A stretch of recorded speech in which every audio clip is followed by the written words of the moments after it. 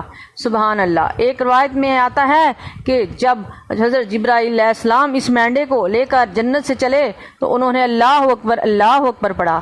جبرائیل علیہ السلام کی صدا سن کر حضرت ابراہیم علیہ السلام نے لا الہ الا اللہ واللہ اکبر پڑھا۔ حضرت اسماعیل علیہ السلام نے جب آنکھیں کھول کر فدیہ کے طور پر آئے ہوئے مینڈے کو دیکھا تو فرمایا اللہ اکبر وللہ الحمد۔ اللہ تعالیٰ کو یہ کلمات پسند آئے اور ایام تشریق میں فرض نماز کے بعد ان کلمات کا پڑھنا واجب کر دیا۔ سبحان اللہ۔